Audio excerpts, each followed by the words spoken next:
Hey everyone, I'm Liam. And I'm Kosta. Today, we're kicking off our unit on stress, coping skills, and wellness. We're going to keep it real and practical so you can walk away with strategies you can actually use this week. Before we get started, quick roadmap.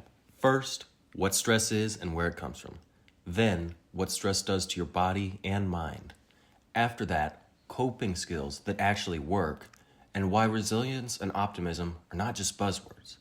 Then, we'll finish with a simple wellness plan and a 2-minute guided breathing practice you can try right now. Let's start with a weird truth. Stress is not the enemy. It's your body's built-in alarm and mobilizer. It can help you focus and push you to perform. Right. There are two flavors. Distress is the heavy, overwhelming kind that drags you down. Eustress is that energized feeling right before you perform, present, or compete. Same system, different outcome. Stressors are the things that trigger that system. Think of them in 3 buckets. Environmental stressors like noise, heat, crowded spaces, long commutes, constant notifications, or a schedule that changes every day. And then there are social stressors, a pressure to perform, conflicts with friends or family, team roles, work hours, or school life balance. This includes burnout, when demands outpace your resources for too long, and acculturative stress when you are adapting to new culture or language. And then there's psychological stressors, your internal stuff like pressure, frustration, feeling blocked from your goals, or feeling like you failed when the stakes feel high. Quick reflection. Think of one thing stressing you right now. Which bucket does it fit in?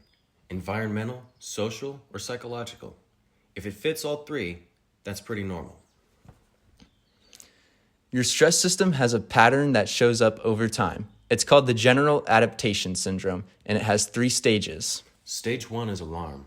Your body fires up stress hormones like adrenaline. Heart rate and breathing increase. You feel alert, maybe jittery.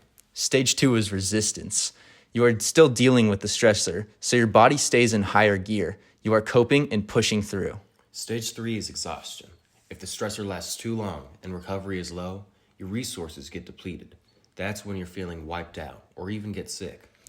This leads to the mind-body link. Chronic stress can weaken parts of the immune system, which makes you more likely to pick up colds or take longer to recover. It also raises risk factors connected to heart disease over time, like higher blood pressure and inflammation. We're not saying one bad week gives you a heart condition. We're saying that a long season of unmanaged stress changes the baseline your body runs on. Psychologically, stress can show up as trouble sleeping, irritability, racing thoughts, low motivation, or that foggy feeling where focusing on anything is hard. It can also amplify anxiety or low mood. Key idea right here. Stress is not just in your head. It's a full system response. That's why better coping and recovery are so important. There are 2 big categories of coping, problem-focused and emotion-focused. You want both in your toolkit. Problem-focused coping goes at the source. You break the task down, make a plan, ask for help, set a schedule, or renegotiate a deadline if that's possible. If the stressor is fixable, go here first. Then there's emotion-focused coping. Helps you regulate how you feel when the situation cannot be changed quickly. Things like talking to a friend, journaling, music, time outdoors, or even guided breathing. Neither is better every time. The skill is picking the right one for the situation. If the essay is due tomorrow, venting might help for 5 minutes, but a task plan and a timer are your main move. Let's run through common responses and how they play out. Meditation and breathing. Train your nervous system to downshift. Over time, it makes the alarm response less jumpy. Then there's optimism, which is not pretending things are fine. It's believing your actions can improve the outcome. That belief changes what you try next. Then there's aggression. It can make you feel powerful, but usually creates fresh stressors like conflict or consequences. Escape or withdrawal. A short reset can be useful, but if you avoid everything, problems stack up. Wellness habits, sleep, consistent meals, hydration, movement, sunlight, and supportive relationships. These lower baseline stress so you are not starting every day at a 7 out of 10. Culture and religion also shape coping. Some families handle stress as a group with shared meals, faith practices, or community events. Others focus on independence, privacy, and self management. Neither is right or wrong. Know what supports you and use it on purpose. Mini exercise. Pick a current stressor. Name one problem-focused step you could take in the next 48 hours. Now pick one emotion-focused strategy you could do tonight. If the problem-focused step is not possible yet, start with the emotion-focused so you can think clearly. Resilience is your ability to adapt and bounce back after setbacks. It's not a personality you either have or do not have. It's a set of trainable skills. What builds it? Supportive relationship, realistic goals, reviewing mistakes without beating yourself up, and routines that help you recover. You get more resilient by actually going through challenges and reflecting on what happened. Optimism is the expectation that effort matters. It does not ignore reality. It shifts your focus towards actions you can take and resources you can use. That makes practice more likely, and progress more likely too. If you want a starting point, use this formula. Specific goal, small step, supportive person. Tell one person your step and then ask them to check in with you once a week. We're going to walk you through a short breathing practice. You can do this sitting or standing with your feet flat, shoulders relaxed, and eyes open or gently closed. Do not do this if you're driving. This pattern is simple. In through your nose for 4 counts, hold for 2, out through your mouth for 6. The longer exhale helps your nervous system shift towards recovery. We will cue the first few, then give you quiet time. Ready? Inhale for 4. 1, 2, 3, 4. Hold for 2. 1, 2. Exhale for 6. 1, 2, 3, 4, 5, 6. Again. Inhale 4.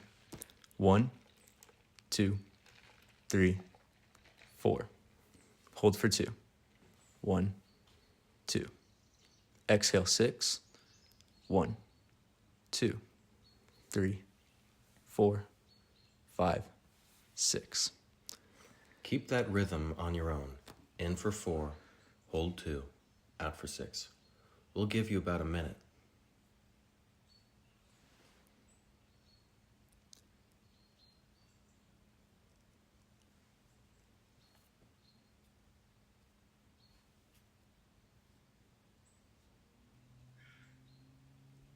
If your mind wanders, just come back to the count. In 4, hold, 2, out 6.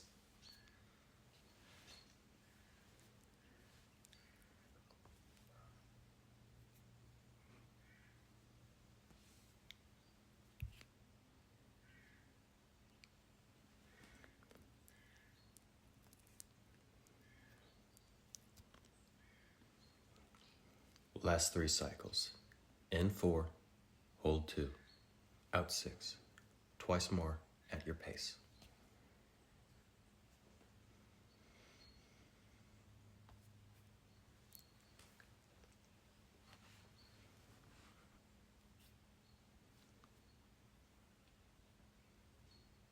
Gently return to normal breathing. If your shoulders crept up, let them fall. Unclench your jaw. Why this matters for our unit. That longer exhale signals your body that it's safe to downshift. Practiced over time, it helps you move from the alarm stage to recovery more quickly. It will not write your essay or fix every problem. It sets your body up to think clearly so you can take the right step. Let's test this with a few quick scenarios. Scenario 1. You have 2 tests and a game this week. You feel wired and you cannot sleep. What is the stressor type, and what do you do first? This is a mix of social and psychological stressors, with a little environmental if the schedule is packed. Start with 2 minutes of the breathing you just practiced to downshift, then go problem-focused. Map the study windows, plan a short review session with a classmate, and set a bedtime alarm so you don't steal sleep from yourself. Scenario 2. Group project where one person is not doing their part. You feel frustrated and snappy. psychological stressor from frustration, plus social stressor from group dynamics. Problem focused would be to set roles and deadlines in writing and update the teacher if duties are not met. Emotion focused would be a short walk or breath practice before you talk to the group, so the conversation stays calm. Scenario 3. You just moved and everything feels unfamiliar. You're tired, your appetite is off, and you miss your people. That is acculturative stress. A mixed approach helps. Problem focused could be joining one club and meeting one new person this week. Emotion focused might be a regular check-in call with a friend and getting morning sunlight to reset sleep and appetite rhythms. Notice how none of these solutions are wild. They're small, repeatable moves that lower baseline stress and keep you out of that exhaustion stage. Pick 2 habits for the next 7 days. Keep them realistic. Examples. Sleep. A simple bedtime routine, phone off 20 minutes before bed.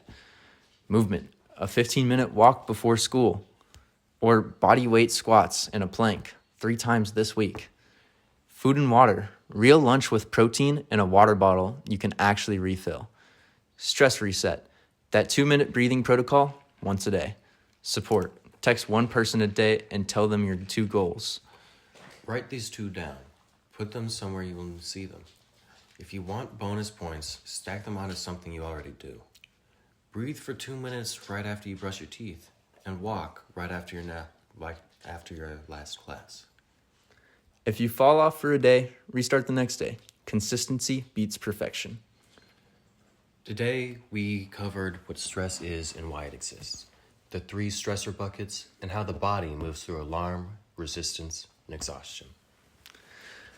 We connected stress to immune function and heart health, and we talked about psychological effects like sleep, mood, and focus. We compared problem-focused and emotion-focused coping, and how culture and religion can shape what works for you. We defined resilience and optimism as skills you can build, not labels you're stuck with. You practiced a 2-minute breathing technique that helps your body downshift, which makes smart action easier. Your move now is simple. Choose 2 wellness habits for this week and use both kinds of coping. If the problem is unchangeable, take the first step. If you feel flooded, downshift with the breathing practice, then plan.